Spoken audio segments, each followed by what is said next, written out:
কেঁচা জলকীয়া আচাৰ মানুহজনৰ বৰ প্ৰিয়। সেয়েহে যেতিয়াই মানুহজনে কেঁচা জলকীয়া লৈ আহে মই বেলেগ বেলেগ ধৰণে আচাৰ বনাবলৈ চেষ্টা কৰোঁ।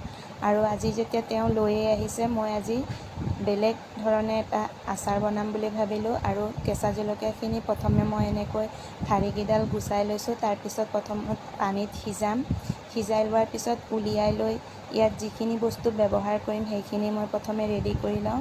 এইফালে মই নৰসিংহ পাত, তেজপাত, আদা থেতেলিয়াই লৈছোঁ, শুকান জলকীয়া দুটা লৈ লৈছোঁ আৰু এইফালে মই কেঁচা সৰিয়হ পিচি লৈছোঁ। আৰু এতিয়া কেৰাহীটো বহুৱাই তেল গৰম হোৱাৰ লগে লগে পাঁচফোৰণ দি দিছোঁ আৰু তাতে মই তেজপাত আৰু শুকান জলকীয়া দি এতিয়া মই জলকীয়াখিনি ভাজিম। আদাখিনিও দি দিছোঁ আৰু এতিয়া অলপ ভাজি লোৱাৰ পিছত তাত মই দি দিছোঁ সৰিয়হখিনি দিয়াৰ পিছত ইয়াত নৰসিংহ পাতখিনিও দি দিছোঁ আৰু ইয়াত যিখিনি মছলা লাগিব সেই মছলাখিনিও দি দিম। জিৰা, ধনিয়া, জলকীয়া গুড়া, মিট মছলা আদি সকলো গৰম মছলা আদি ব্যৱহাৰ কৰিছোঁ। আৰু যেতিয়া জলকীয়াখিনি পূৰা ভাজি হৈ যাব লাহে লাহে ল' ফ্লেমত মই ভাজিম।